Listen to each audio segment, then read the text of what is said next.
Swami, you can start prayer, Swami. Okay. அருட்பெரும் ஜோதி அருட்பெரும் ஜோதி தனிப்பெரும் கருணை அருட்பெரும் ஜோதி எல்லாம் செயல் கூடும் என்னானை அம்பலத்தே எல்லாம் வல்லாந்தனையே ஏற்று இன்று வருமோ நாளைக்கே வருமோ அல்லது மற்றென்று வருமோ அறியேன் என் கோவே துன்றுமளவெம்மாயையற்று வெளிக்குள் வெளிகடந்து சும்மா இருக்கும் சுகம் அருள் பழுத்த செலுங்கனியே அகம்பழுத்த சிவஞான அமுதே முத்திப்பொருள் பழுத்த அருட்பாவை எமக்களித்த தெய்வ மனப்பூவே என்றும் மருள் பழுத்த அடியேங்கள் மன இருளை அகற்ற வருமணியே மெய்மை தெருள் பழுத்த வடலூர் வாழ் ராமலிங்கனின் அருளை சிந்திப்பேனே. திருநிலைத்து நல்லருளோடும் அன்போடும் சிறப்போடும் செழித்து ஓங்க உரு நிலைத்து இவன் மகிழ்வோடு வாழ்வுற ஒந்தினின் அருள் செய்குவாய் இரு நிலத்தவர் இன்புற திருவருள் எல் வடிவோடு மன்றில் குரு நிலைத்த சர்க்குரு எனும் இறைவனின் குறைகளல் பதம் போற்றி சாகா கலை கண்ட சதுரா வருக சாந்தமெனும் தவளக்கலையை உடுத்தமர்ந்த தலைவா வருக சர்க்குணர்க்கு வேகா காலை விளம்ப வந்த விபுவே வருக பெருவிளக்கம் வெண்பா உரைத்த தமிழ் தலைமை வேந்தே வருக வியநிலத்தில் வாகார் மொழியால் பற்றறுத்த பரமே வருக பக்திதனை பாரில் எவர்க்கும் படவிரிக்கும் பாங்கே வருக பல்காலும் பாகார் தெய்வ வடற்பதியின் வாழ்வே வருக ராமலிங்க வள்ளலெனுமோர் மாணிக்கமணியே வருக வருகவே திருவிளங்க சிவயோக சித்தி எல்லாம் விளங்க சிவஞான நிலை விளங்க சிவானுபவம் விளங்க திருவிளங்கு திருத்தில்லை திருச்சிற்றம்பலத்தே திருக்கூத்து விளங்க ஒளி சிறந்த திருவிளக்கே உரு விளங்க உயிர் விளங்க உணர்ச்சியது விளங்க உலகமெல்லாம் விளங்க அருள் உதவும் பெரும் தாயாம் மறு விளங்கு குழல்வல்லி மகிழ்ந்தொருவாள் விளங்க வயங்குமணி பொது விளங்க வளர்ந்த சிவக்கொழுந்தே அருட்பெரும் ஜோதி அருட்பெரும் ஜோதி தனி பெரும் கருணை அருட்பெரும்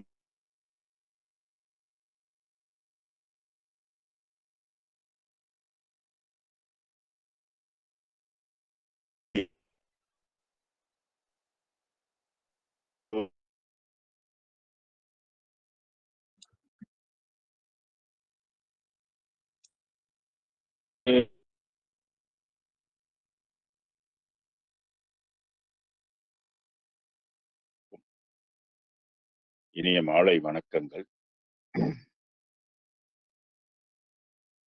எல்லோரும் நலமாக இருக்க எனது பிரார்த்தனைகளும் கூட. பொதுவாக மனித வாழ்வில் பல்வேறு அங்கங்கள் சம்பந்தப்பட்டுள்ளது என்பது உங்களுக்கு தெரியும். அதாவது மனிதனுடைய வளர்ச்சி ஒரு பாகமாக நம்ம எடுத்து சிந்திக்கலாம். மனிதனுக்கு உடல் வளர்ச்சி, உள்ள வளர்ச்சி, அதுபோல் அறிவு வளர்ச்சி, ஆன்மா வளர்ச்சி, பொருள் வளர்ச்சி, இப்படி பல்வேறு வளர்ச்சிகளை நாம் எடுத்துக்கொள்ளலாம். அதே நேரத்துல மனிதன் பிறப்பிலிருந்து இறுதி காலம் வரைக்கும்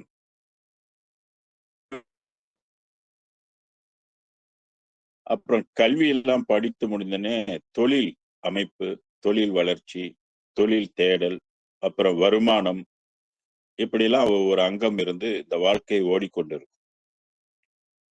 அதுல முக்கியமான ஒரு வளர்ச்சிய பெருவாரின மக்கள் பின்தங்கி விடுவார்கள். அது என்ன வளர்ச்சின்னாக்க ஆன்ம வளர்ச்சி. ஆன்ம வளர்ச்சியை வந்து பெரும்பாலும் கருதுவது மிக மிக குறைவு.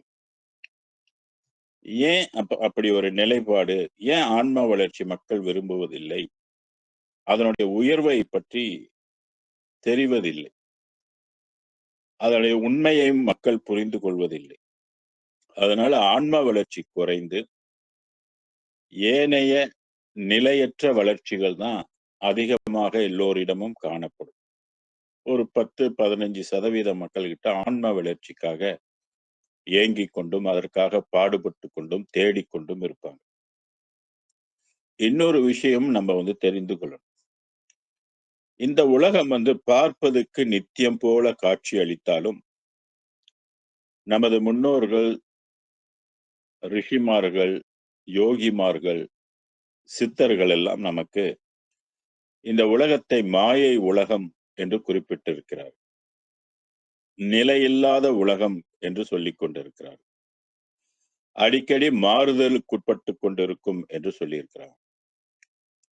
ஏன் அப்படி சொல்லியிருக்கிறாங்கன்னு யோசிக்கணும். ஏன் நம்ம கண்ணுக்கு இது பார்க்க நிலையானதா தானே இருக்குது. அப்படி இருக்கும்போது இது எப்படி மாயை உலகமாக இருக்கும்? அப்படின்ற ஒரு சிந்தனை எடுத்துக்கொள்ள வேண்டும். உலகில் தோன்றிய எல்லா பொருள்களும் ஒரு காலக்கெடுவுக்குள் அது சில மாற்றங்கள் கண்டு அழியும் தன்மை கொண்டது. ஒரு சித்தர் பாடியிருக்கிறாரு, "காண்பது அழிந்து போகும், காயமும் அழிந்து போகும், ஊன்பொருள் அழிந்து போகும், உலகமும் அழிந்து போகும்." இது ஒரு சித்தருடைய பாடல். எது எதெல்லாம் அழிந்து போகும் அப்படின்னு சொல்றாரு. நம்ம காணுகின்ற பொருள்கள் எல்லாம் அழிந்து போகும். காண்பது அழிந்து போகும். இந்த புறக்கண் கொண்டு நாம் எதை எதையெல்லாம் காணுகின்றோமோ, அதெல்லாம் நிலையில்லாதது. அதனால அது அழிந்து போகும் அப்படின்னு சொல்றாரு. காயமும் அழிந்து போகும். இது நமக்கெல்லாம் ஒத்துக்கொள்ளக்கூடிய ஒரு பெரிய உண்மை. யாருடைய காயமும் நிலைத்திருப்பதில்லை. நமக்கு முன் பிறந்தவர்கள் எல்லாருமே இறந்திருக்கின்றார். இன்னைக்கு அந்த காயம் இல்ல.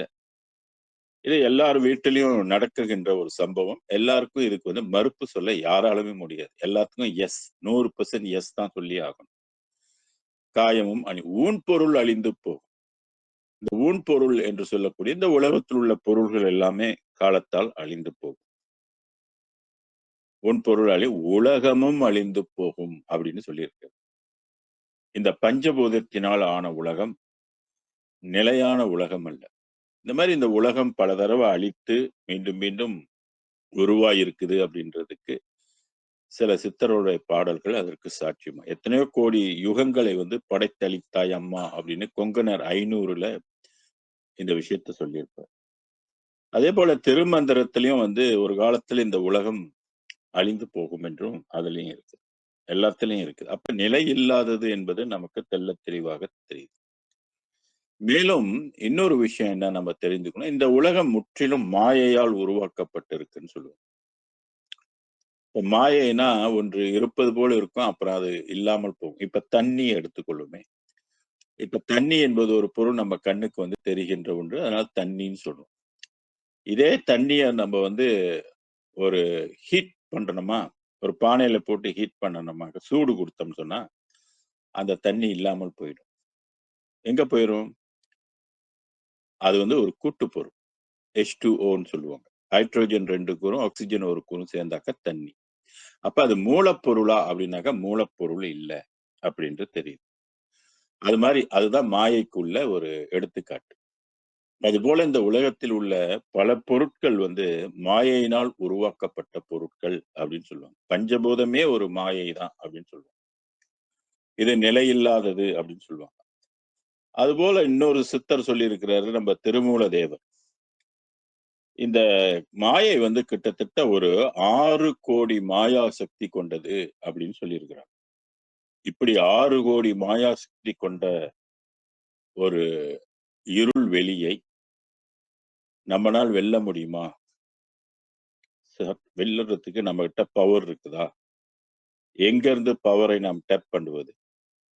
இந்த மாயையை நம்ம வெல்லணும்னாக்கா மனதை வெல்லணும். ஏன்னா மனம் முழுக்க முழுக்க மாயையின் பங்கு இது. இதுதான் மனம் மாயை மாயை இம்மாயை மயக்க அப்படின்னு திருமூலர் தேவர் குறிப்பிடுவோம். இதுதான் மனிதனை மயக்கி உண்மை போல் இந்த உலகத்தை வாழ வைத்துக் கொண்டிருக்குது அப்படின்னு சொல்லுவார். அதனால இந்த மாயையிலிருந்து ஒரு மனிதன் விடுபடுவதற்கு விடுபட்டால் அவன் சித்தர் வாழ்வுக்கு உட்படுவார். அதாவது சட்ட முனிவர் என்ற ஒரு முனிவர் இருக்கிறார். நிறைய பாடல்கள்லாம் எழுதியிருக்கிறார். அவர் ஒரு பாடல் எழுதியிருக்கிறார். உலகமதில் பிறப்பஞ்ச மாயை தள்ள ஒருவரால் முடியாது கடினமெத்த. மீண்டும் கவனிங்க. உலகமதில் பிறப்பஞ்சை மாயை தள்ள ஒருவரால் முடியாது கடினமெத்த. சாதாரணமான விஷயம் இல்லை. இந்த மாயையிலிருந்து ஒரு மனிதன் விடுபடுவது என்பது சாதாரணமான ஒரு மிகப்பெரிய அறிவும், மிகப்பெரிய ஒரு ஆற்றலும், மிகப்பெரிய ஒரு கொள்கை பிடிப்பும் இருந்தால்தான் இறைவனுடைய துணையின்றி இது சாத்தியப்படுமானா சாத்தியமே படாது. அதனால்தான் ஒருவரால் முடியாதுன்றார். இந்த பூமியில எத்தனை கோடி மக்கள் இருக்கிறாங்க. எதை எதையோ சாதிக்கிறாங்க. எதை எதையோ கேம் இருக்கு. எந்த கேம்லயோ ஏதோ வெற்றி பெற்று எவ்வளவோ மகிழ்ச்சி அடைகிறார்கள். சாதனை கின்னஸ் ரெக்கார்ட்ல எல்லாம் இடம் பிடிக்கிறாங்க. ஆனா ஒரு ஆளாவது மாயையை வென்று கின்னஸ் ரெக்கார்ட்ல இடம் பிடிச்சிருக்கிறாங்கன்னாக்கா இல்ல. அந்த இடத்துக்கு இன்னும் வளர்ச்சி வரல.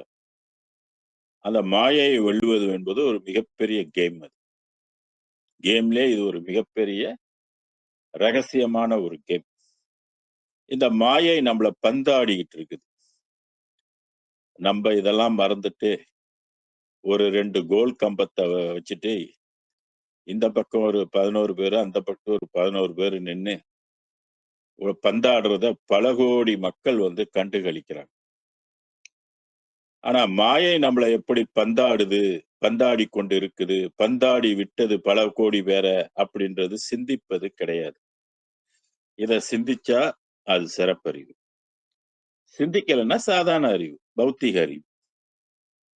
வள்ளல் பெருமான் இந்த மாயை பற்றி நிறைய விஷயம் சொல்லியிருக்கிறார். மும்மலத்துல இது ஒரு பங்காக இது இருக்கின்றது. ஆணவம், கன்மம், மாயை. ஆக மாயை மிக மிக கொடியது. இந்த கொடிய மாயையோடு நம்ம வாழ்ந்து கொண்டு இருக்கிறோன்ற ஒரு எச்சரிக்கை கூட பல பேருக்கு இருப்பதில்லை. இந்த மாயையை நம்ம கடக்கணும். அததான் வெளிக்குள் வெளி கடந்து சும்மா இருக்கும் சுகம். துன்றும் அல வெம்மாயை அற்று வெளிக்குள் வெளி கடந்து. வெம்மாயை வெம்மாயைன்னா பொல்லாத மாயை. இந்த மாயையை வள்ளல் பெருமான் வென்று விட்டார். எப்படி வென்று விட்டார்? யாருடைய துணை கொண்டு வென்றார்? ஏன்னா நம்மளும் வெல்லணும் இல்லையா? அப்ப அவரு சென்ற வழியில நம்ம போனோமா, நம்மளும் இந்த மாயையை வென்று மெய்யான வாழ்க்கை நமக்கு கிடைக்கும். இல்லன்னா பொய் வாழ்க்கையில இருந்து ஒரு அற்ப வயதில், குறுகிய வயதிலேயே நம்ம உடலை இழந்து விடும். ஏன்னா உடலுக்கு நோய் வரும். அது 4448 வகை நோய்களுக்கு ஆட்படக்கூடியது என்று நமக்கெல்லாம் தெரியும். அதனால இறுதியில நம்ம எவ்வளவுக்கு பணம் இருந்தாலும், புகழ் இருந்தாலும், பேர் இருந்தாலும், செல்வங்கள் எல்லாம் இருந்தாலும், உற்றார் உறவினர்கள் இருந்தாலும், இதையெல்லாம் நமக்கு நிறுத்துமா? போகாமல் தடுக்குமா? அப்படின்னா தடுக்காது. அதனால்தான் பல சித்தர்கள், கண்ணதாசன் பாடல் எல்லாம் வீடு வரை உறவு, வீதி வரை மனைவி, காடு வரை பிள்ளை, கடைசி வரை யாரோ அப்படின்னு படித்தார். பட்டினத்தார் என்ன சொன்னாரு? அத்தமும் வாழ்வும் அகத்து மட்டே விம்மி அம்பொழுக மெத்திய மாதரும் வீதி மட்டே பட்டி தொடரும் இருவினை பாவ புண்ணியமே. இந்த பூமியில இருக்கிற வரைக்கும் நாம் செய்கின்ற நல்வினை தீவினையும் நம்மளோட உயிர்ல ரெக்கார்ட் ஆயிரும். ரெக்கார்ட் ஆகி மீண்டும் மீண்டும் இது அடுத்தடுத்த ஜனனத்துக்கு வழிவகுக்கும். அப்ப அந்த உயிர் பதிவுகளை நம்மளால் ஒண்ணும் செய்ய முடியாது. இருள் வெளியில இருந்தாக்க கண்டிப்பா இரு வினைகள் நமக்கு சேரும் என்பது சித்தர்கள் கண்டுபிடித்த பேருண்மை.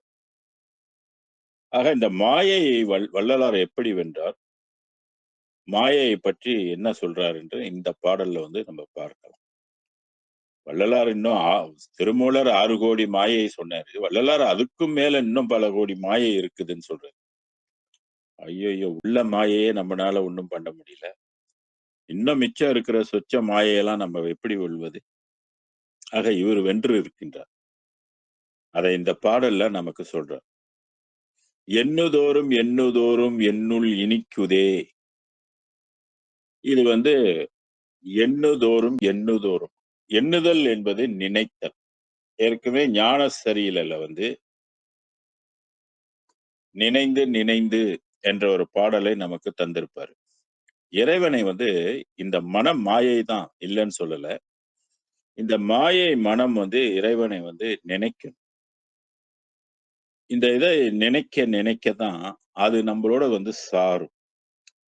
நமக்குள்ள வந்து சார்ந்து கருப்புடிச்சு வளர்ந்ததுன்னா, அந்த இறைவன் என்ன சுவையானோ பொதுவா நமக்கு நாவு இனிக்கிறது தான் நமக்கு தெரியும். இப்ப சீனிய கையில எடுத்தா கை இனிக்குமா? நிச்சயமா இனிக்காது இல்லையா? வாயில போட்டோனே இனிக்கும். தொண்டைக்குள்ள போனோனே இனிக்குமா? வயிற்றுக்குள்ள போனோனே இனிக்குமான்னா இனிக்காது. ஆனா வள்ளல் பெருமான் சொல்றாரு, "நினைக்க நினைக்க தித்திப்பெனது நினைவில் கொடுக்குதேன்னுவாரு." மெய்யருள் வியப்பல். சரி இதெல்லாம் யோசிக்க வேண்டிய ஒரு விஷயம். இங்க எண்ணுதோறும் எண்ணுதோறும் என்னுள் இனிக்குதேன்னாரு. நெறைய இடத்துல இந்த மாரி இறைவனை வந்து அவர் பாடும்பொழுது, இந்த இறைவன் எனக்குள் இருந்து இனிக்கின்றான் என்று சொல்வார். இந்த இறைவன் இனிப்பதனால தான் கோயில்கள் எல்லாம் பார்த்தீங்கன்னா, பஞ்சாமிர்தத்துல வந்து பழங்கள் எல்லாம் போட்டு, கருப்பு சீனிலாம் கலந்து, அபிஷேகம் பண்ணி, அந்த பழச்சாறுகளை எல்லாம் நமக்கு ஒரு தட்டுல போட்டு கொண்டாந்து, பிரசாதமாக ஆளுக்கு கொஞ்சம் கொஞ்சம் குடுப்பாங்க. இதெல்லாம் நாங்க வந்து சின்ன பிள்ளையா இருக்கும்போதெல்லாம் இந்த பஞ்சாமிர்தத்துக்காக காத்திருப்போம். அது இனிக்கும், நல்லா இருக்கும். சாப்பிடறதுக்கு நல்லா இருக்கும். இன்னும் கொஞ்சம் குடுங்கன்னு சொல்லியும் வாங்குவோம். இன்னைக்கும் நம்ம அந்த மரபை வந்து மறுக்கல. நம்ம பார்க்கிறோம். கோயில்கள்ல அபிஷேகம் என்ற பெயர்ல இந்த பஞ்சாமிர்தம் வந்து அபிஷேகம் பண்றோம். இது என்னத்த குறிக்குது அப்படின்னு கேட்டீங்கன்னா, இறைவன் இனிப்புச் சுவையாக இருக்கின்றான். அவன் இனிக்கக்கூடியவன் என்பதனால தான் இனிப்பு பொருள்களாக இறைவனை அபிஷேகம் பண்ணி நம்ம உண்ணுறோம். நம்ம சாப்பிடுறோம். இந்த மாரி அமுதத்தை நீ சாப்பிடணும் அப்படின்னு. ஆக வள்ளல் பெருமானுக்கு வந்து ஏற்கனவே இறைவன் ஆட்கொண்டு இருந்ததனால், அருட்பெருஞ்சோதி என்னை ஆண்டு கொண்ட தெய்வனால் அப்ப ஆண்டு கொண்டு விட்டார். ஆண்டு கொண்டு ஆண்டு கொண்டு விட்டார் என்றாலே கருபிடித்து விட்டார் என்று பொருளாக எடுத்துக்கொள்ளும். கருபிடிச்சாக்க நிச்சயமா வளரும் இல்லையா? அப்ப வளர வளர மேலும் மேலும் இவர் என்ன என்ன அது என்ன செய்யுது அப்படின்னு கேட்டீங்கன்னாக்கா, அவருக்குள்ள உள்ளம் வந்து இனிக்குதுன்னு சொல்றாரு. அததான் எண்ணுதோறும் எண்ணுதோறும் என்னுள் இனிக்குதே அப்படின்னு பாடுறாரு. பொய் சொல்லல. அவரு பொய் சொல்ல மாட்டார். உண்மை. இறைவா நின்னை பாட பாட நாவில் அமுதம் சனிக்குதேன்னார். சனிக்குதேன்னா ஊறுது அப்படின்னு பொருள். இப்ப தொட்டனைத்தும் ஊறும் மணக்கேணி மாந்தருக்கு கட்டனைத்தும் ஊறும் அறிவு அப்படின்னு திருக்குறள்ல சொல்லுவாங்க. அதுபோல இறைவனை வந்து பாடணும்.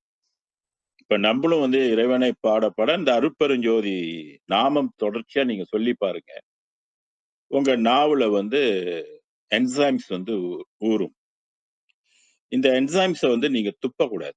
எச்சில்ன்னு சொல்றோம் இல்லையா? அத துப்பக்கூடாது. அதுல நெறைய சத்துக்கள் ஊறும். சத்து உண்டாகும். அத உண்டா வயித்துல இருக்கிற புண்ணுங்கள் எல்லாம் ஆறும். ஒரு தெம்பு குடுக்கும் அது. அந்த அகவலை படித்தாலும் கூட அந்த மாரி ஒரு வாய்ப்புகள் வந்து நீங்க உணர முடியும். அகவல் நீங்க துருசா படிச்சு பாருங்க. உங்க நாக்குல வந்து ஊறும். அதனால தான் வள்ளல் பெருமானுக்கு இந்த அனுபவம் வந்து கிடைத்ததுனால, இதை வந்து அவர் சொல்றாரு நமக்கு. இறைவா நின்னை இறைவா நின்னை பாட நாவில் அமுதம். இந்த அமுதம் என்பது முதல் கட்டத்துல வந்து வாயில ஊறுகின்ற நீர்க்கூறாக இருக்கும். அதே வந்து இன்னும் டீப்பா போக போக போக அது வந்து ஒளிக்கூறாக இருக்கும். ஒளி உள்ளுக்கு வந்து ஊறும். ஒளி அமுதம்னு பேரு இதுக்கு. நீர் அமுதம் அல்ல.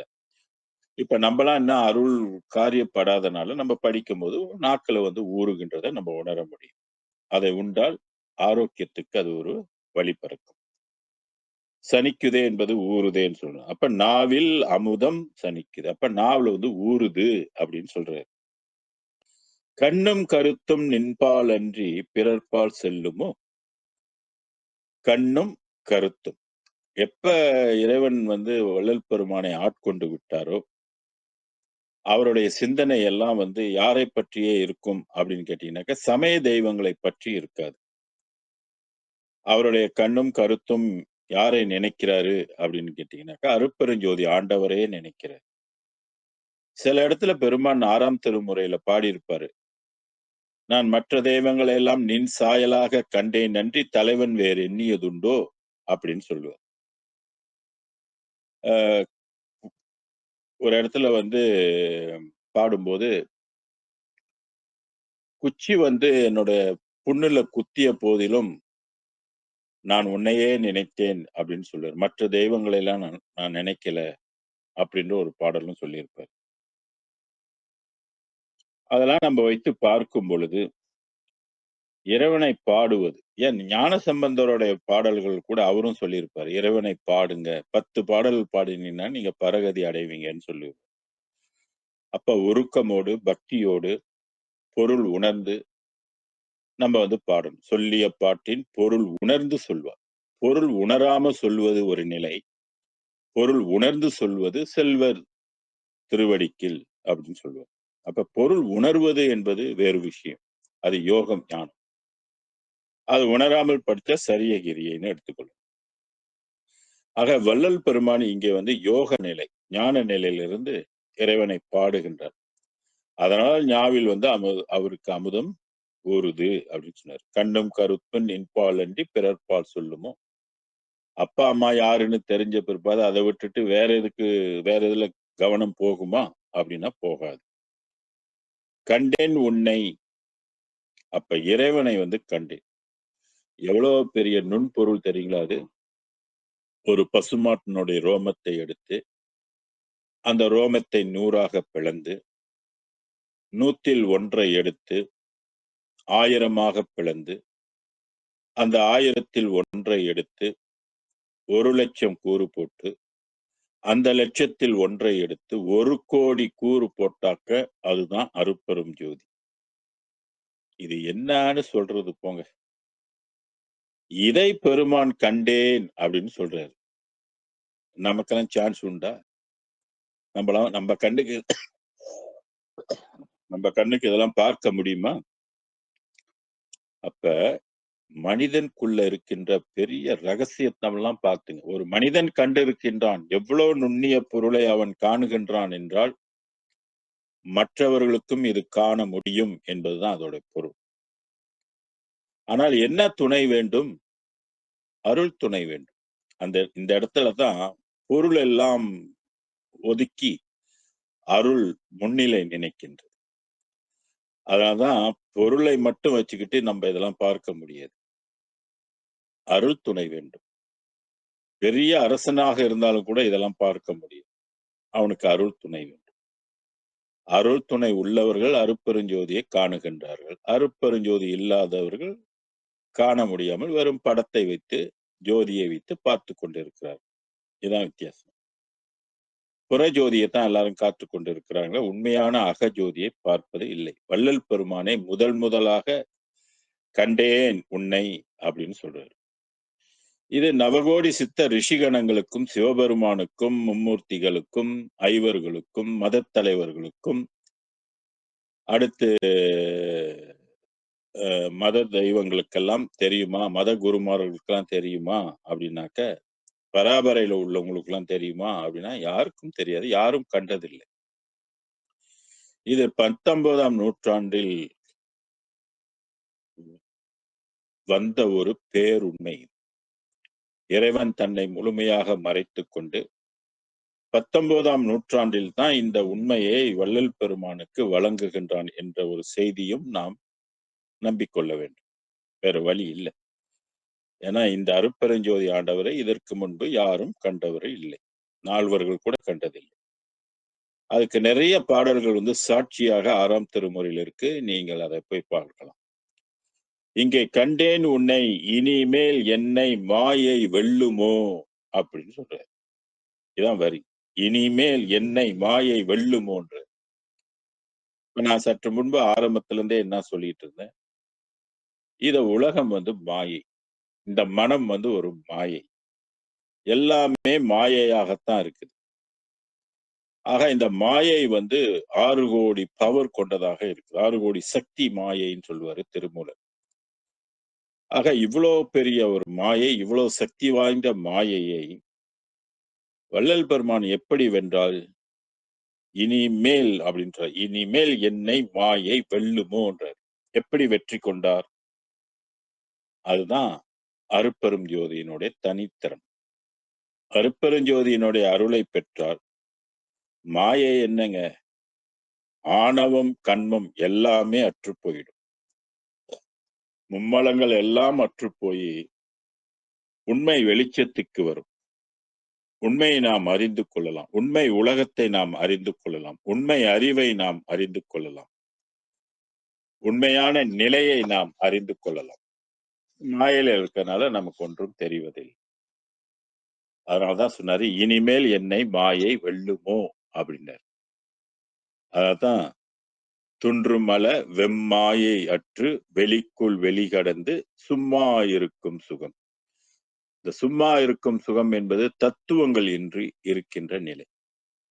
இப்ப பூமிக்கு நம்ம மனித குலமா பிறப்பெடுக்கும் பொழுது நமக்கு தத்துவங்கள் எல்லாம் தேவைப்படுகிறது. இந்த 5 புலன்கள் வழியில இந்த உலகத்தை நாம் நுகர முடியும், அனுபவிக்க முடியும். ஆனால் இந்த பொறிப்புலன்கள் இன்றி ஆன்ம நிலையில் நாம் கடவுளை இன்பத்தை அனுபவிக்கலாம். கடவுளை பார்க்கலாம். கடவுளுடைய உலகத்தின் ஓசையை கேட்கலாம். அவனோடு நாம் பேசலாம், கட்டி அணைக்கலாம், உணர முடியும். அதான் உணர்ந்து உணர்ந்து உணரினும் உணரா பெருநிலை அணைந்திட எனக்கே அருளிய தந்தை. வள்ளலார் உணர்ந்தார் அந்த மெய்ப்பொருளை. அந்த அருட்பெரும் ஜோதியினுடைய உணர்வு எப்படி இருக்கும் என்பதை அவர் உணர்ந்துதான் நான் பெற்ற இன்பம் எல்லா உயிர்களும் இன்புற்று வாழ்க அப்படின்னு சொன்னார். ஆக இதற்கு முழுமையாக தடையாக இருப்பது, முக்கிய தடையாக இருப்பதுன்னா மாயை தான். இந்த மாயையிலிருந்து நம்ம விடுபட வேண்டும் அப்படின்னா அருட்பெரும் ஜோதியை நம்ம ஆட்கொள்ள வேண்டும். அருட்பெரும் ஜோதி நம்மளை ஆட்கொள்ள வேண்டும் என்றால் நம்மளுடைய கண்ணும் கருத்தும் அதன் மேல் வைக்க வேண்டும், சிந்திக்க வேண்டும், நினைக்க வேண்டும். நினைத்தால் அதை ஈர்க்கும், மனம் ஈர்க்கும். அதுதான் லா ஆஃப் அட்ராக்ஷன் சொல்லுவாங்க. மனதில் ஒன்றை எதை தொடர்ந்து நீங்கள் நினைக்கின்றீர்களோ அதை ஈர்க்கும் தன்மை இந்த மனதுக்கு உண்டு என்பதனால் அருட்பெருஞ்சோதி ஆண்டவரை நினைப்பது நாம் இந்த பூலோகத்திலிருந்து உய்வதற்குரிய வழியாகும். இங்கே பிறப்பது அறிவுடைமை அல்ல. அதனாலதான் இத சொல்றாரு நமக்கு. அடுத்த பாடல் அனுபவ மாலையில 2466 மன்றாடும் கணவர் திரு வரவை நினைக்கின்றேன். பாருங்க, நினைக்க நினைக்க இறைவனே வருகின்றார். வரவு என்பது வருதல். மன்றாடும் கணவர். கணவர் என்று இங்க யாரை குறிக்கிறார்னா அருட்பெரும் ஜோதியை குறிக்கிறார். இவரை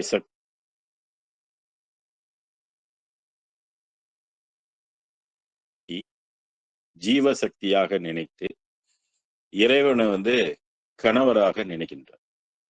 இதனால்தான் கணவனை கண் கண்ட தெய்வம் சொன்னாங்க.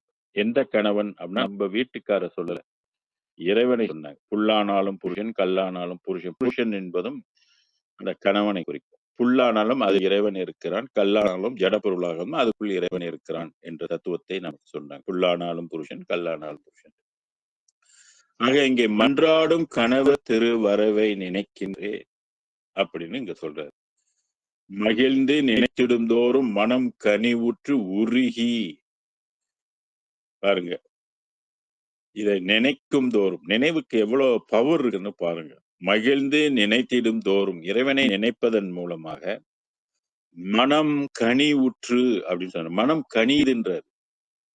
இப்ப பழம் பழுத்து இருக்குது, பிஞ்சா இருக்குது, கனிந்து இருக்குதுன்னு சொல்றோம், பழுத்து இருக்குன்னு சொல்றோம். அந்த மாதிரி மனம் பழுக்குதுன்னு சொல்றாரு. கனிதல் என்பது பழுத்தல் என்று பொருள்படும். ஆக மனம் கனிவுற்று உருகி என்ற சொல்லை பயன்படுத்துறார். ரொம்ப முக்கியமான சொற்கள் இதெல்லாம்.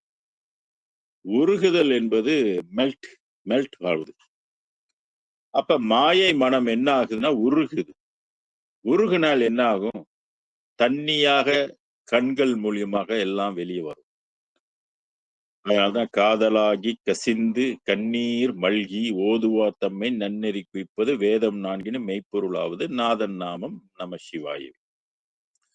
வள்ளலாருக்கு முன்பு பராபரை ஒளிதான் இந்த மனதை உருக்குகின்ற பொறுப்பை கொண்டிருந்தது. ஆனால் 19ஆம் நூற்றாண்டுல வள்ளலாருக்கு பராபரை ஒளி அந்த பொறுப்பை கொள்ளவில்லை. மாறாக அருட்பெரும் ஜோதி ஆண்டவர் அந்த பராபரை உலகத்துக்கும் அப்பாற்பட்டது. பராபரையை படைத்த தலைவன். பராபரை உலகத்தோருக்கு தாய் தந்தையாக இருக்கின்ற தலைவன். அவன் மனதுக்குள்ள புகுந்து வள்ளல் பெருமானுக்குள்ள புகுந்து என்ன பண்றான்னு கேட்டீங்கன்னா உருக்குகின்றான். அதான் உருகி உருகி எப்படி அந்த அமுதம் இருக்குது அப்படின்னு சொல்ல நன்ற ஆவின் பால் திரளின் பசும் பாலினுடைய திரளின் நரும் நெய் தேனும் பசும் பால்ல நெய் எடுக்கலாம் இல்லையா? அந்த பால் திரளின் நறு நெய்யும் நறு நெய்யும் தேனும் நற்கருப்பஞ்சாறு எடுத்து கருப்பு சீனி இருக்கு இல்லையா? அதையும் எடுத்து சர்க்கரையும் கூட்டி நாட்டு சர்க்கரையை கூட்டி இன்றா உண்டெனதெனு இனித்து இனிக்கும் பொங்கி அதை உண்டால் எப்படி இருக்கு? இன்றாரா உண்டெனது உண்டு எனது இனித்து இனித்து பொங்கி எழுந்தனையும் விழுங்குகின்றது என்றால் என் தோழி. அதை உண்ண உண்ண சாப்பிட சாப்பிட எப்படி இருக்குதுன்னு சொல்றாரு. இனித்து இனித்து பொங்கி எழுந்தெனையும் விழுங்குகின்றது. அந்த அமுதம் அதனுடைய சுவை என்னை அப்படியே விழுங்குது அப்படின்னு சொல்றாரு. என்றால் என் தோழி இன்றாவின் அன்னவரை கண்டு கொள்ளும் தருணம்.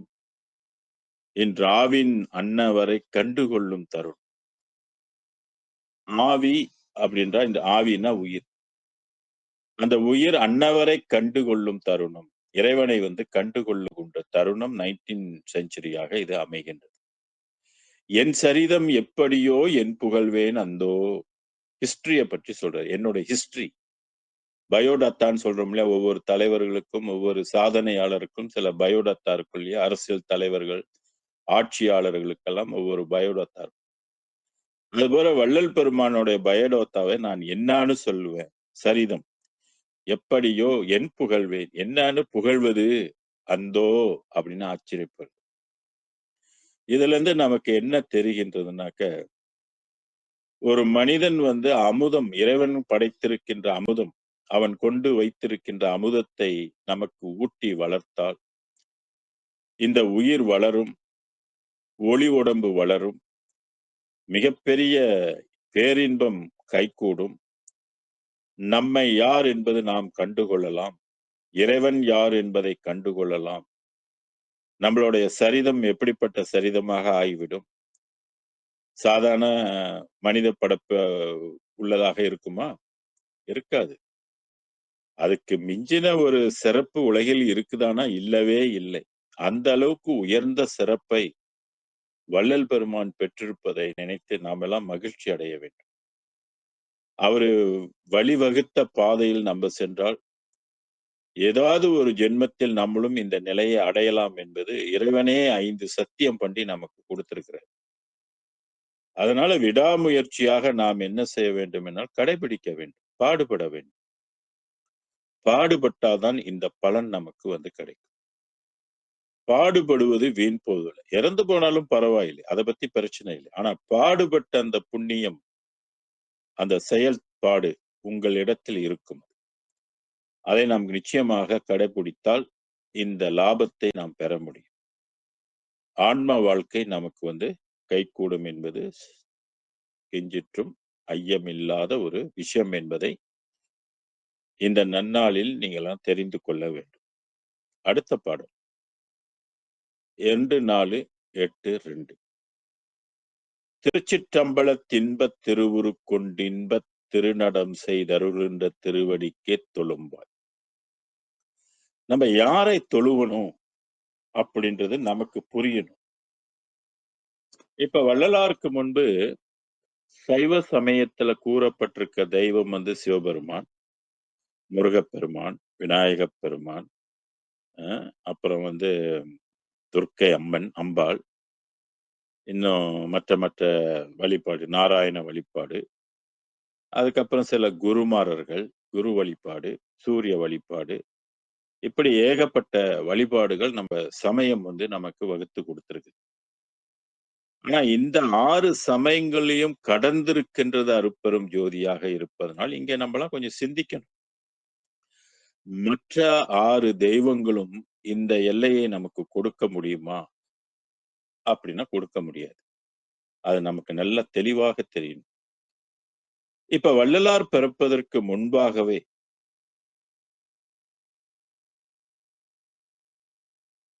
ஒரு சித்தர் பாடியிருக்கிறாரு. அதாவது யாருன்னு கேட்டீங்கன்னா, திருமூல தேவர். திருமந்திரம் எழுதினவர். திருமந்திரம் 3000 பாடல் எழுதியிருக்கிறாரு. மற்ற பாடல்களை எல்லாம் சேர்த்தா கிட்டத்தட்ட 8000 பாடல்கள் வந்து எழுதியவர் திருமூலர். இந்து சமயத்துக்கு மிகப்பெரிய ஒரு மகான் இவர். அவர் கொடுத்திருக்கின்ற விஷயங்கள் வந்து அப்பா எக்கச்சக்கம். நெறைய விஷயங்கள் வந்து கொடுத்திருக்கு. அதுல ஒரு பாடல் வந்து "அவனை ஒழிய அமரரும் இல்லை. அவனின்றி செய்யும் அருந்தவம் இல்லை. அவனின்றி மூவரால் ஆவது ஒன்றில்லை. அவனின்றி ஊர் புகும் ஆறு அரியனே." இந்த அவன், அவன் சொல்றது எதுன்னு கேட்டீங்கன்னாக்க, பராபரையினுடைய அருள். பராபரைக்கு 10 அறிவு என்பதை நாம் புரிந்து கொள்ள வேண்டும். அவனுடைய ஊரு எதுன்னு கேட்டீங்கன்னாக்க, பராபர வெளி தான் அது ஊர். ஆக அவனை ஒழிய அமரரும் இல்லை. அவனின்றி தேவர்கள் இல்லை அப்படின்னு சொன்னார். அவனின்றி செய்யும் அருந்தவம் இல்லை. பெருந்தவம் பண்ணலாம். அருந்தவம் பண்ண முடியாது. அவனின்றி மூவரால் ஆவது ஒன்றில்லை. பிரம்மா, விஷ்ணு, ருத்ரன் பராபர வெளி உலக வாழ்க்கை தர முடியுமானா தர முடியாது. அவனின்றி ஊர் புகும் ஆறு அறிய. அதுபோல மதவெளிகள்ல இருக்கக்கூடிய மகான்கள் அல்ல அந்த அந்த சக்திகள், அந்த ஒளிகள் பராபரை உலகத்துக்குரிய வாழ்க்கையை தர முடியுமானா தர முடியாது. அது அது வெளிக்கு அது அது குடுக்கலாமே ஒழிய, அதையெல்லாம் கடந்து இருக்கின்ற மேலாக இருக்கக்கூடிய ஒன்றை தர முடியுமானா தர முடியாது. அது மாதிரி தான் வள்ளலார் இப்ப என்ன சொல்றாரு, இந்த பராபரை வெளியில இருக்கக்கூடிய தெய்வமும் சமரச சன்மார்க்க வெளிக்குரிய வாழ்வை தர முடியாது அப்படின்றாரு. அப்பனா நித்திய வாழ்வு தர முடியாது என்பது அர்த்தமாயிடுச்சு. இவங்க எல்லா உலகத்திலும் இறப்பு வரும் என்பது திண்ணம் உறுதி என்பதே ஏற்கனவே சொல்லப்பட்டாச்சு. அப்ப இங்க நம்ம வந்து யோசிக்கணும். நம்ம உண்மையிலே வாழணும். உண்மையிலே நம்ம எப்பொழுதும் வாழ்ந்து கொண்டு இருக்கணும். மரணம் என்றும் நமக்கு வரக்கூடாது அப்படின்னு நீங்கலாம் ஒரு முடிவு கட்டிட்டு இருந்தீங்கன்னா, யார பிடிக்கணும்? அருட்பெருஞ்சோதி தான் பிடிக்கணும் என்பது ஆறறிவு கொண்டு சிந்தித்தால் நமக்கு புரியும். அதனால தான் இந்த பாடல்ல சொன்னது, திருச்சிற்றம்பலத் தின்பத் திருவுரு கொண்டுன்னாரு. இறைவன் அங்க வந்து இன்பத் திருவுரு, உரு விளங்க சொல்லியிருக்கிறார். இந்த உரு மற்ற உருவங்களுக்கும் வித்தியாசம் உண்டு. கொண்டு இன்பத் திருநடம் செய்தருள்கின்ற திருவடிக்கே. என்ன நடம்? இன்பத் திருநடம் செய்தருள்கின்ற திருவடிக்கே. தொழும்பாய், தொழுவாய தொழுகையாக. அர்ச்சிக்கும் பேரன்பர் அறிவின் கண் அறிவாய். யாரெல்லாம் இந்த இறைவனை அர்ச்சிக்கின்றார்கள். அர்ச்சித்தல் என்பது என்ன? நாமத்தை தொடர்ச்சியாக சொல்வது. அருட்பெருஞ்சோதி, அருட்பெருஞ்சோதி, தனிப்பெருங்கருணை, அருட்பெருஞ்சோதி, அருட்பெருஞ்சோதி, அருட்பெருஞ்சோதி, தனிப்பெருங்கருணை, அருட்பெருஞ்சோதி, அருட்பெருஞ்சோதி, அருட்பெருஞ்சோதி, தனிப்பெருங்கருணை, அருட்பெருஞ்சோதி. இதுக்கு பேரு அர்ச்சனைன்னு வரும். இப்ப கோயில்ல போனா நம்பலாம் வந்து அர்ச்சனை பண்றோம் இல்லையா? பேர சொல்றோம், அ கோத்திரம் சொல்றோம், நட்சத்திரம் சொல்றோம், ராசி சொல்றோம். இத கேட்டுட்டு அர்ச்சகர் வாங்கிட்டு எடுத்துட்டு போயிட்டு, அவரு போய் அர்ச்சனை பண்ணிட்டு, இறைவனுடைய நாமத்தை வந்து சொல்லிட்டு, அத கொண்டாந்து விபூதி பிரசாதத்தை நமக்கு வந்து குடுப்பாங்க. அப்ப அர்ச்சித்தல் என்பது இறைவனுடைய திருநாமத்தை உச்சரித்தல் என்று பொருள்படும். ஆக இங்கே வந்து வணக்கமாக, தொழுகையாக, அர்ச்சிக்கும் பேரன்பு அன்பர்ன்னு சொல்லாம பேரன்பர்ன்னு ஒரு குறிப்பு குடுக்கிறது கவனிக்கத்தக்கது.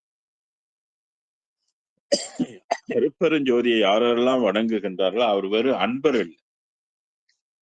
அதை விட இன்னும் ஒரு படி மேல போய் பேரன்பர் அப்படின்னு சொல்றாரு. ஏன்னா உண்மையை நம்ம அறிந்திருக்கிறோம், உண்மையை பிடித்திருக்கின்றோம் இல்ல. அதனாலதான் அர்ச்சிக்கும் பேரன்பர் அறிவின் கண் அறிவாய். இங்க வந்து என்ன முக்கியமா நம்ம சிந்திக்கணும்னா அறிவு. ஏற்கனவே 10 அறிவு கொண்டு அறிய முடியாது அப்படின்பது தகவல் நமக்கெல்லாம் தெரிஞ்ச ஒன்று. இப்ப அதற்கும் அப்பாற்பட்ட ஒரு அறிவு கொண்டு தான் இந்த அறிவை நம்ம வந்து தெரிஞ்சுக்கணும். அதான் அறிவின் கண் அறிவாய் அப்படின்னு சொன்னாரு. அப்ப 12 அறிவு. இந்த 12 அறிவு நம்ம மனிதனுடைய மூளையில இயங்குனுச்சுனாக்க எப்படி இருக்கும்? ஏன் அருட்பெருஞ்சோதிய காண முடியாது? அண்ட சராசரங்களை எல்லாம் காண முடியும் அல்லவா? அதனால இங்க சொன்னாரு, எங்க உள்ள கடவுளை நம்ம வந்து வணங்கி உய்யணும் அப்படின்றதுக்கு இந்த பாடல் நமக்கு சொல்லுது. பேரன்பர் அறிவின் கண் அறிவார். அவங்க தான் இத உணர முடியும். மற்றதை உச்சரிக்கின்றார்கள். இப்ப நமசிவாயம் உச்சரிக்கின்றவர்கள், சரவணபவா என்று உச்சரிக்கின்றவர்கள், கங்கணபதியே என்று உச்சரிக்கின்றவர்கள், இல்லது நாராயணாய நம என்று உச்சரிக்கின்றவர்கள், இப்படி மற்ற மற்ற மத வெளிகள் இப்படி உச்சரிக்கின்றவர்கள் எல்லாம் அவங்க அறிவின் கண் இது விளங்குமானாக்க நிச்சயமா விளங்காது. அதனாலதான் இங்க வந்து சொன்னாரு, எங்க உள்ள தெய்வத்தை வணங்கினால் அவங்களுடைய அறிவின் கண் அறிவாய் இது விளங்கும் அப்படின்னு சொல்ல வர்றாரு. திருச்சிற்றம்பலத்தின் இன்பத் திருவுருக்கொண்டு இன்பத் திருநடம் செய்து அருள்கின்ற திருவடிக்கே தொழும்பாயினர். தொழுதல் அப்படின்னு பொருள் தொழும்பாய். அர்ச்சிக்கும் பேரன்பர் அறிவின் கண் அறிவாய் அவ்வறிவில் விளைந்த சிவானந்த அமுதம் ஆகி. யாரை இந்த அருட்பெருஞ்சோதி அறிவில் வைத்து வணங்குகின்றார்களோ அவர்களுக்குள்ளதான் இந்த சிவானந்த அமுதம் வந்து ஊறும். அவர்களுடைய ஊற்றில் தான் இந்த உண்மை விளங்கும். அந்த ஊற்றில் தான் இந்த உடம்பு வளரும், ஒளி உடம்பாக மாறும். அததான் அவ்வறிவில் அப்படின்னு சொன்ன. அப்ப 12வது அறிவு இயங்கும் போதுதான் சிவானந்த அமுதம் பருக முடியும். பரிச்சிக்கும் அவ்வமுதத்தின் நிறைந்த சுவையாகி யாரெல்லாம் அர்ச்சிக்கின்றார்களோ அவ்வமுதின் நிறைந்த சுவையாகி, நிறைந்த சுகம்னா நிறைவான சுகம், முழுமையான சுகம், பூரண சுகம் அப்படின்னு சொல்றது. அப்ப எப்படிப்பட்ட சுவையாக இருக்கும்னு பாருங்க. அதான் மேலே சொல்லிட்டாரு. அது அவ்வளோ இனிப்பா இருக்கும். அதான் நினைக்க நினைக்க தித்திப்பெனது நினைவில் கொடுக்குது என்பது.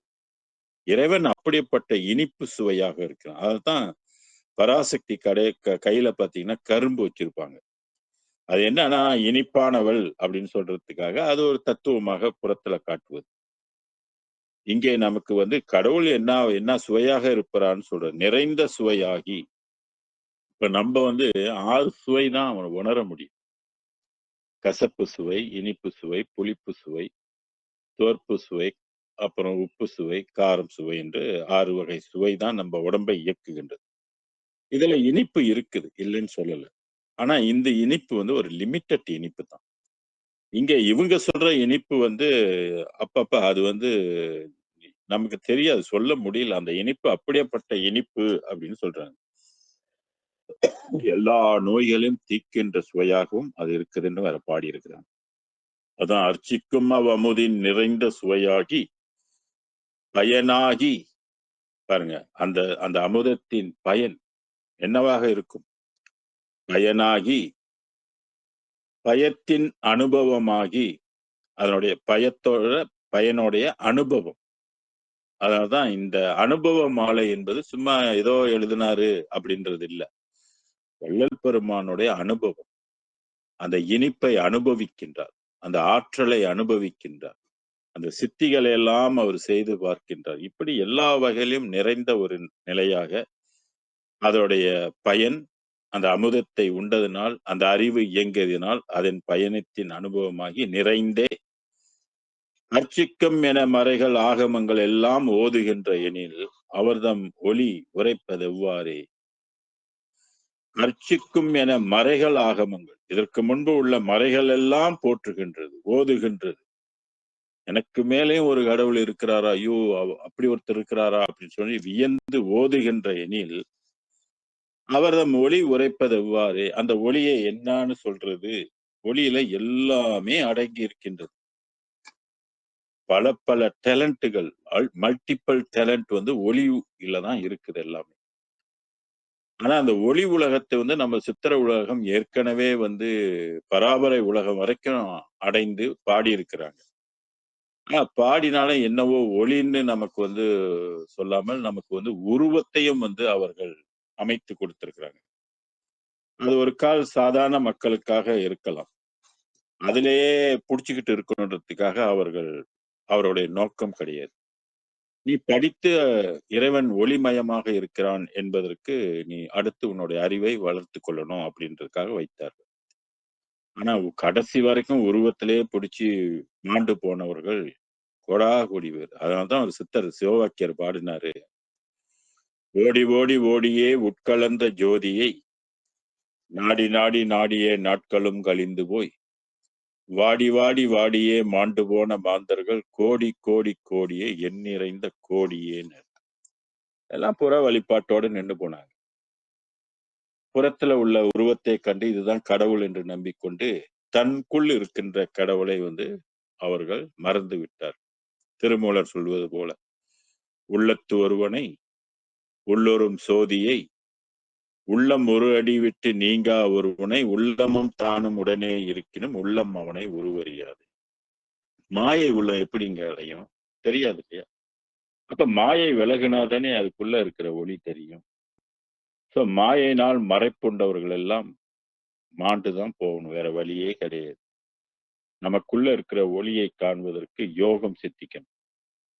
அதான் சன்மார்க்கத்துக்குரிய யோகம் வேறு, மற்ற பராபரையனுடைய நிலை யோகம் வந்து வேறு. இந்த ரெண்டுக்கும் வித்தியாசம் தெரிந்து செயல்படும். சன்மார்க்க யோகம் எப்படி காரியப்படுது அப்படின்னா அது ஓட்டோ சிஸ்டம். கடவுளாக வந்து நம்மளை ஆட்கொள்ளும். வள்ளலாரை வந்து ஆட்கொண்டது. அங்கே வாசிப்பயிற்சி எல்லாம் கிடையாது. வாசிப்பயிற்சியோட எல்லையெல்லாம் வந்து பராபரை இதோட முடிஞ்சு போயிடும். இங்கே அவர்தம் ஒளி உரைப்பது எவ்வாறே அப்படின்னாரு. இதை சொல்றதுக்கு கூட ஆள் இல்ல பூமியிலையும் விண்ணுலகத்திலும் ஆள் இல்லை அப்படின்னு சொல்லி ஒரு பாடல் கூட இருக்கு. திருவடி பெருமையில 1:1 கோசத்துல வந்து பாத்தீங்கன்னா இந்த தெய்வத்தை பற்றி சொல்ல விண்ணுலகத்திலையும் ஆள் இல்லை மண்ணுலகத்திலையும் ஆள் இல்லைன்னு சொல்லுவார். அப்பயே 19ஆம் நூற்றாண்டுலயே அந்த பாடலை எழுதி வச்சிருக்கிறது. இப்ப ஒளியின் சிறப்பை வந்து நம்ம வந்து தெரிந்து கொள்ளும். ஒளிக்கு வந்து உயிர்ப்பு உண்டு, வெளிகளுக்கு உயிர்ப்பு உண்டு என்பதை நம்ம புரிந்து கொள்ளணும். ஒளியில எல்லாமே அடங்கி இருக்குது என்பதை ஒளியில் வந்து அறிவாகவும் இருக்குது. அதுதான் அருளொளி அப்படின்னு பேரு. அதுக்கு வந்து அந்த ஒளிக்கு வந்து கருணையும் இருக்குது. அந்த ஒளியில வந்து நடம் இருக்குது. அதனால பெருமான் அதை ஒளி நடம் என்று சொல்லுது. அந்த ஒளி இன்பமயமாக இருக்குது. அந்த ஒளி வந்து ஆற்றல் மிக்கதாக இருக்குது. எல்லாம் செய்ய வல்லதாக இருக்குது. எல்லாத்துக்கும் ஆதாரமாக இருக்குது ஒளிதான். அதனாலதான் ஒளி வெளி இத ரெண்டையும் வந்து பிரிக்க முடியும். அகவல்ல நீங்க படிச்சீங்கன்னா வெளி வெளி வெளி என்றதே நிறைய இடத்துல பயன்படுத்தியிருப்பார். ஆக ஓதுகின்றதெனில் அவர் தம் ஒளி உரைப்பது. இந்த ஒளி தான் வந்து புதுமை. 19ஆம் நூற்றாண்டில் உலகுக்கு வந்த ஒரு புதுமை இந்த ஒளிதான். அது வள்ளலார் பிறக்கும் போதே அவரோட சார்ந்து இந்த ஒளியும் இந்த உலகத்துக்கு வந்துச்சு. அதனால்தான் வள்ளல் பெருமான் வருவிக்க உற்ற நாளை வந்து சன்மார்க்கிகள் எல்லாம் சிறப்பாக கொண்டாடுகின்றார். அருட்பெருஞ்சோதி ஆண்டவர் இந்த உலகத்துக்கு வந்து பிறந்து வந்த ஒரு நாள் அது. அவரு வள்ளல் பெருமானுடைய பிறப்பை ஒட்டியே அவரும் இந்த உலகத்துக்குள் வந்தார். அதனால வருவிக்க உற்ற நாள் என்று நம்ம சிறப்பாக கொண்டாடுகின்றோம். ஒளியின் சிறப்பை வந்து நம்ம அறியணும். ஒளிக்குள்ள என்னென்னலாம் இருக்குது, ஒளிக்குள்ள எவ்வளவு மெமரி இருக்குது, ஒளிக்குள்ள என்ன ஆற்றல், ஒளி என்ன செய்ய வல்லது. இன்னைக்கு மருத்துவ உலகம் வந்து லேசர் ட்ரீட்மெண்ட் அப்படின்னு எவ்வளவு முன்னேற்றங்கள் வந்து ஆபரேஷன்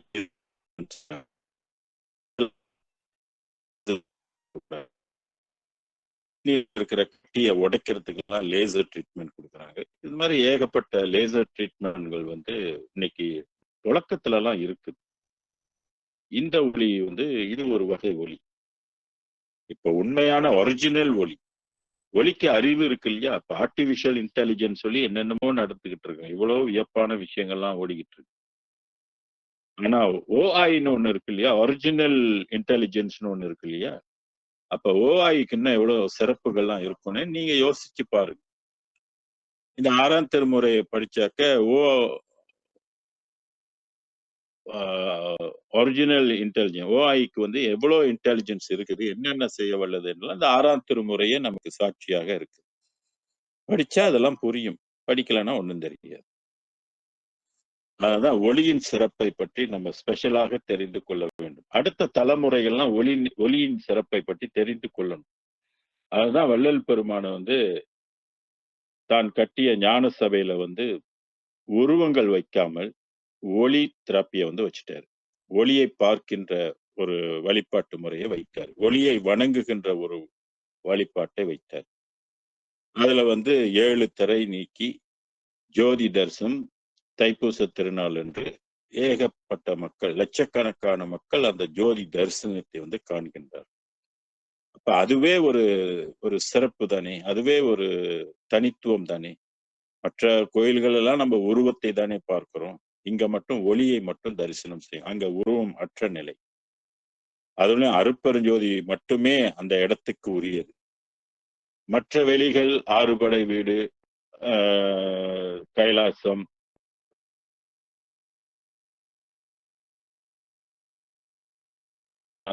போன்ற மற்ற ஊர்கள், திருவண்ணாமலை, இதெல்லாம் பராபரை ஒளியை சார்ந்தது. மேட்டுக்குப்பம் ஒண்ணு, அடுத்து வந்து தர்மசாலை ஒன்று, 3வதாக எடுத்துக்கொண்டாக்க ஞானசபை. இந்த 3 இடம் வந்து அருட்பெரும் ஜோதிக்குன்னு உரிய ஒரு இடம். இறைவன் கேட்டு அங்குள்ள மக்கள் எல்லாம் நிலம் கொடுத்து அந்த இடத்தில் இறைவனுக்குன்னு கட்டிய ஒரு ஸ்தலம் வந்து ஞானசபை. கட்டாயம் எல்லாரும் போய் தரிசிக்க வேண்டிய ஒரு இடம். எப்படி இஸ்லாம் மதத்துல வந்து அவங்களுக்குள்ள 5 கட்டளைகள்ல ஒன்று வந்து மெக்காவுக்கு போயிட்டு வரணும், ஹஜ் யாத்திரை செய்யணும்னு இருக்கு இல்லையா? அது போல நம்மளும் இந்த உலகத்தில் பிறந்தவங்க நம்மளுடைய உயிர் கொடுத்த தாய் தந்தையை மதித்து அவரை போய் அந்த இடத்துல நம்ம சந்தித்து அங்க போய் விழுந்து வணங்கி 7 முறை வலம் வந்து, அப்பா நீ வள்ளல் பெருமானை ஆக்கியது போல் வள்ளல் பெருமானுக்கு நித்திய வாழ்வு அளித்தது போல் எனக்கும் கொடுத்து காத்தருள்ச்சின்னு சொல்லி நீங்க அங்க போய் கேட்கணும், வேண்டணும். நான் எத்தனை பிறவி எடுத்தாலும் உன் திருவடியே வணங்குகின்ற வரத்தை எனக்கு கொடு, என்னை கைவிட்டுறாத அப்படின்னு சொல்லி நீங்க அவர்கிட்ட வேண்டிக் கொள்ளணும். வேண்டி அவர் அங்க ஏற்றி வச்சிருக்கிற அணையா அடுப்பு இருக்கு இல்லையா, அங்க உங்களால் இயன்ற பேருக்கு அன்னதானம் வந்து செய்வதற்கு உங்களை ஈடுபடுத்தி கொள்ளணும். அந்த மாதிரி ஈடுபடுத்தி கொண்டால் அது உங்களுக்கு பெரும் பயனாக இருக்கும். நான் கடந்த 15 வருஷங்களாக அந்த வள்ளல் பெருமான் ஏற்றிய அடுப்புல பல பேரு பசி ஆறுவதற்கு ஒவ்வொரு வியாழக்கிழமையும் நம்மளுடைய பங்காக அங்கே அன்னதானம் வந்து நடக்குது. பொங்கல் இட்டு சாம்பார் ஊத்தி அங்க வந்து ஒரு சிறப்பான தொடர்ச்சியாக பல ஆண்டுகளாக செய்து கொண்டு வருகிறார்கள். அதுபோல நீங்கள் அங்க போய் செய்ய முடியலன்னாலும் உங்களுடைய இடத்துல நீங்கள் விரும்பியவர்களுக்கு இந்த மாதிரி ஒரு புண்ணிய காரியத்தை செய்து கொண்டு வருவது அருட்பெருஞ்சோதியினுடைய அருளை பெறுவதற்கு உங்களுக்கு பெரும் துணையாக இருக்கும். இது வந்து மிகப்பெரிய ஒரு புண்ணிய காரியம். சத்தியமான புண்ணியமாக இது விளங்குது. அதனாலதான் சத்திய தர்மசாலை அப்படின்னு அதுக்கு பேர் வந்து மாத்தினார். பள்ளி கூட சகுனம் கொடுக்குது இங்க சொன்ன நீ. ஓகே, அடுத்த பாடலுக்கு போவோம். 2, 4, 8, 8. புண்ணியனார். பாருங்க, இறைவன் வந்து புண்ணியனார். அவன் யாரை விரும்புகின்றான்? புண்ணியவர்களை விரும்புகின்றான். புண்ணியம் செய்பவர்களை மதிக்கின்றான். அவர்களுடைய குறைகளை தீர்க்கின்றான். புண்ணிய பலம் தான் உலகத்தில் மிக மிக பெரிய பலம். எண்ணியபடியெல்லாம் ஏற்றுக என்றனை புண்ணிய பலத்தால் பொருந்திய நிதி. அப்ப நமக்கு வந்து புண்ணிய பலம் பெருக வேண்டும். அந்த புண்ணிய பலத்தை 1 ஜென்மமோ 2 ஜென்மமோ 3 ஜென்மமோ எடுத்து நம்ம அதை வந்து பெருக்கிக் கொள்ள வேண்டும். ஒரு ஜென்மத்துல பெருக்கிக் கொள்வது என்பது சாத்தியமாக இருக்குமா என்பது கேள்விக்குறி. இறைவன் எதிர்பார்க்கின்ற அளவுக்கு புண்ணிய பலத்தை நாம் பெருக்கிக் கொள்ள வேண்டும் என்றால் பிறவிதோறும் நம்ம இந்த புண்ணிய காரியத்தை செய்து கொள்ள வேண்டும். ஏழை எளிய மக்கள், இயலாதவர்கள், வறுமையாளர்கள், பசிப்பினியில வாடுகின்றவர்கள், இவர்களுக்கு வந்து நம்ம பசி ஆற்றுவிப்பது ஒரு பெரிய புண்ணியமாக இறைவன் எடுத்துக் கொள்கின்றான். அந்த செயலுக்கு இறைவனே நமக்கு புண்ணியத்தை தருகின்றான். அதனால்தான் இறைவனே இங்க புண்ணியனாராக இருக்கின்றார். இறைவன் புண்ணியவான். அந்த புண்ணியவானை நினைக்க நினைக்க நமக்கும் புண்ணியம் சேரும் என்பது திருமூலருடைய பாடலும் நமக்கு ஒன்று சான்றாக இருக்கு. போதம் தரும் எங்கள் புண்ணிய நந்தியை போதந்தனில் வைத்து புண்ணியராயினார். திருமூலர் பராபரை தெய்வத்தை அன்று அவரு அதுதான் புண்ணியம் அப்படின்னு சொன்னார். புண்ணிய தெய்வம் சொன்னார். அது என்ன தரும்னா போதம் தரும்னா, போதம்னா அறிவு. எத்தனை அறிவு? 10 அறிவு.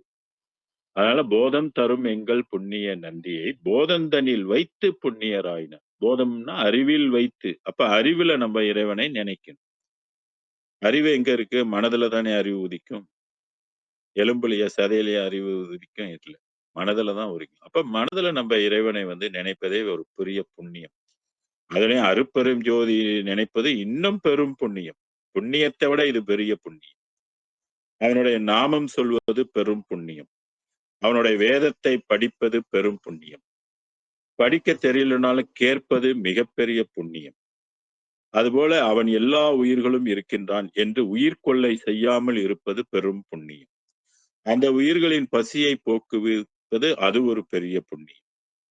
இதற்கெல்லாம் விடையாக அதுக்குரிய பயனாக என்ன தருகின்றான் என்றால் புண்ணியத்தை நமக்கு வழங்குகின்றான். புண்ணியத்தை நாம் சேர்த்துக் கொள்ள வேண்டும். அதனால புண்ணியனார் என் உள்ளத்தை புகுந்து அமர்ந்த தலைவர். இங்க பாருங்க, என் உள்ளத்தை புகுந்து, அந்த வரியை கவனிச்சீங்க. இப்படி ஒவ்வொரு உள்ளத்திலும் இறைவன் புகுந்து அமர்ந்து கொள்ள வேண்டும். இதுக்குதான் நம்ம இந்த காரியம்லாம் செய்யறோம். இதுக்குதான் நம்ம சமய நெறிகள்லாம் விட்டு சன்மார்க்க நெறிக்குள்ள ஏன் வரோம்னா, இந்த தலைவர் நம்ம உள்ளத்தை புகுந்து நம்மளை இயக்க வேண்டும். புண்ணியனார் இல்லையா? பெரும் புண்ணியனார் இல்லையா? புண்ணிய உலகத்தை நமக்கு தர வல்லவர் இல்லையா?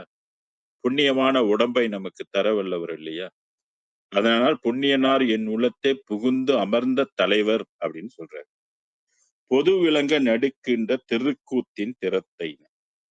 பொது விளங்க அப்பத்தான் வள்ளல் பெருமான் சொல்லுகின்ற பொது. பொதுவுல 2 இருக்குன்னு தெரியும் இல்லையா? அகவல்ல படிச்சிருக்கீங்க இல்லையா? பொதுவது சிறப்பது புதியது பழையது என்று அதுவதுவாய் திகழ் அருட்பெரும் ஜோதி. ஆக 2 பொதுவை சொல்றார். ஒன்று புதியது, ஒன்று பழையது என்றது. பழையது என்பது பராபரை உலகத்துக்குரிய பொது. நான் புதுசு எது புதியதுன்னு சொல்லக்கூடிய பெருவெளி சமரச வெளிக்குரிய புதிய பொது அது. அதான் இங்க புதிய பொது விளங்க நடிக்கின்ற திருக்கூத்தின் திறத்தைனர். டேலண்ட், திறம் என்பது இங்க டேலண்ட். அவர்கிட்ட என்ன இருக்குது? திருக்கூத்து, நடனம் இருக்குது. மைக்ரோசாஃப்டாக அவர் இருக்கிறார். ஒளியில என்ன இருக்குன்னா ஒளி நடம் இருக்குது. ஒளி ஒரு மைக்ரோசாஃப்டாவும் இருக்குது. அதுக்குதான் திருக்கூத்து. இந்த திருவிளங்க சிவயோக சித்தியெல்லாம் விளங்க, சிவஞான நிலை விளங்க, சிவ அனுபவம் விளங்க, திருத்தல்லை திருச்சிற்றம்பலத்தை திருக்கூத்து விளங்கன்னு சொல்றாரு இல்லையா? அந்த திருக்கூத்து விளங்கணும். இந்த நடம் என்ன புரியும்? நான் பல முறை சொல்லியிருக்கேன். நம்மளோட உயிரிலையும் நம்மளோட உயிரும் ஒரு ஒளி தான். அந்த ஒளியில என்ன இருக்குன்னா அசுத்த நடம் இருக்கு, சுத்த நடம் இல்லை. இந்த அசுத்த நடம் என்ன போடுது தெரியுங்களா? நம்ம உண்ட உணவை 7 தாதுக்களாக அது மாத்தி உடம்பை நமக்கு வளர்த்து கொண்டிருக்கு. என்ன அதுல உள்ள ஒரு வீக்னஸ்ன்னு கேட்டீங்கன்னா, இந்த 7 தாதுக்களும் இறந்து போய்விடும்.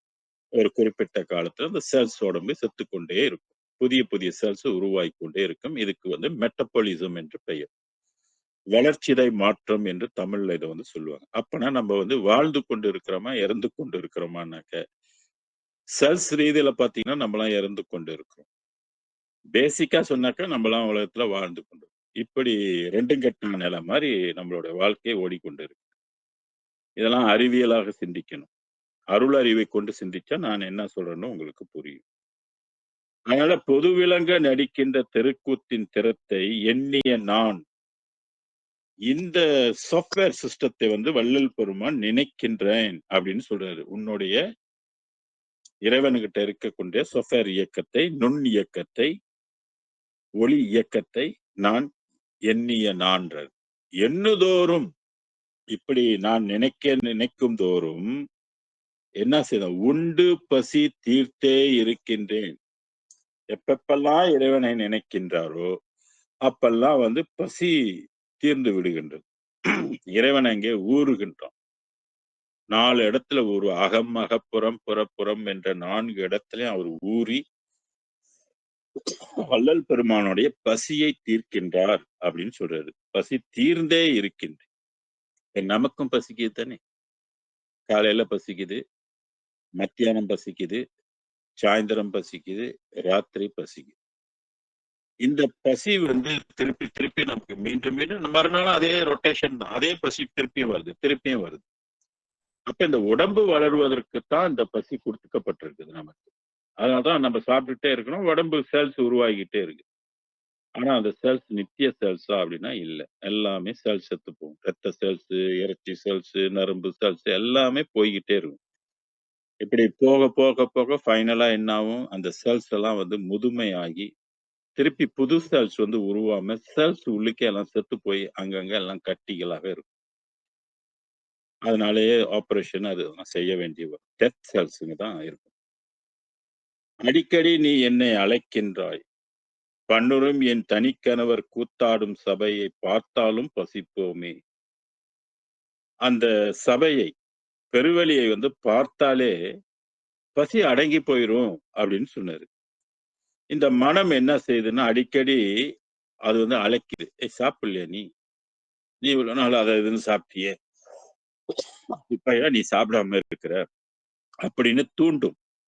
ஏன்னா அதோடைய பழக்க தோஷம். அதை சொல்றாரு பெருமாள். அடிக்கடி நீ என்னை அழைக்கின்றாய் என்றார். எது அழைக்குதுன்னா மனம். பண்ணுறும் என் தனிக்கணவர் கூத்தாடும் சபையை பார்த்தாலும் பசிப்போமே அப்படின்றாரு. நான் தான் அந்த இறைவனுடைய சபையை பார்க்கின்றேன். அதை பார்த்தாலே பசி அடங்க போமே. நீ என்ன எனக்கு சாப்பிடு சாப்பிடுன்னு என்ன தூண்டிக்கிட்டு கிடக்குற. சும்மா கடை அப்படின்னு சொல்றாரு. பார்த்திடல் அன்றியும் பார்க்கிறது மட்டும் இல்ல, அன்னரும் அத்திருச்சபையின் நினைக்கினும் வேறு சாரல் ஆறுமடி அப்படின்னு சொல்றாரு. இங்க சாரல் என்பது கோபம், தீய எண்ணங்கள் இதெல்லாம் வந்து அடங்கும் அப்படின்னு சொல்றாரு. அதை நினைத்தாலும் அதோடைய மற்ற சாரல்கள் எல்லாம் நம்ம மனதில் இருக்கக்கூடிய எல்லா விதமான தீய உணர்வுகளும் ஆறுமடி. ஆறும் என்பது அடங்குமடி. ஆறுவது சினம்னு ஔவையார் சொல்லுவாங்க இல்லையா? ஊறுமடி ஆனந்த அமுதே. மேலும் அதை நினைத்தாலே என்ன ஆகும்னாக்க ஊறும்ன்றாரு. மேலும் மேலும் அமுதம் வந்து உள்ளுக்குள்ளேயே ஊறும் அப்படின்னு சொல்றாரு. ஆனந்த அமுதேன்றாரு. அந்த அமுதத்துக்கு பேர் கொடுக்கிறாரு பாருங்க. ஆனந்த அமுதம் என்று சொல்றாரு. ஆக இப்படித்தான் நம்ம வந்து அருட்பெருஞ்சோதி உலகத்தை வந்து அடைய வேண்டும் என்றால் அந்த ஜோதி நம்மளோட வந்து கலக்க வேண்டும் என்பது ஒரு நிலை. அப்புறம் அது உள்ளுக்கு கலந்து உரு பெறணும் என்பது ஒரு வகை. அப்புறம் அந்த உரு வளருவதற்கு அமுதம் உள்ளுக்கு ஊறணும் என்பது ஒரு வகை. இப்படி எல்லாம் வந்து வள்ளல் பெருமான் பாடுபட்டு இந்த அருட்பெருஞ்சோதி ஆண்டவரை நினைத்து நினைத்து அவர் வந்து கடைசியில எல்லாமே அமுதமயமாக வந்து அவரோட உடம்பு, உயிர், உள்ளம் அனைத்தும் ஜோதிமயமாக ஆனது என்பதுதான் நம்ம படித்து அறிந்த உண்மையாகும். ஆக இந்த பாடலின் வழி அந்த புண்ணியனார் சொன்ன கருத்துக்களை எல்லாம் நம்ம எண்ணி படித்து விளங்கி அவர் பெற்ற பெயரை நாமும் பெற வேண்டும் என்று சொல்லி இந்த பாடத்தை இத்துடன் நிறைவு செய்து முடிக்கின்றேன். நன்றி, வணக்கம், வாழ்க. அருட்பெரும் ஜோதி, அருட்பெரும் ஜோதி, தனிப்பெரும் கருணை, அருட்பெரும் ஜோதி, கொல்லா நெறியே குவளையமெல்லாம் ஓங்குக, எல்லா உயிர்களும் இன்புற்று வாழ்க, வள்ளல் மலரடி வாழ்க வாழ்க, வள்ளல் மலரடி வாழ்க வாழ்க. சர்க்குருநாதா சர்க்குருநாதா, சன்மார்க்க சங்கம் தலைக்க அருள்தாதா, திருவரு பிரகாச வல்லலா தெய்வ திருவடிகளே சரணம். அருட்பெரும் ஜோதி, அருட்பெரும் ஜோதி, தனிப்பெரும் கருணை, அருட்பெரும் ஜோதி, குருவே சரணம், குருவே துணை, அருளே சரணம், அருளே துணை. நன்றி, வணக்கம், வாழ்க. நன்றி சுவாமி. நன்றிங்க ஐயா.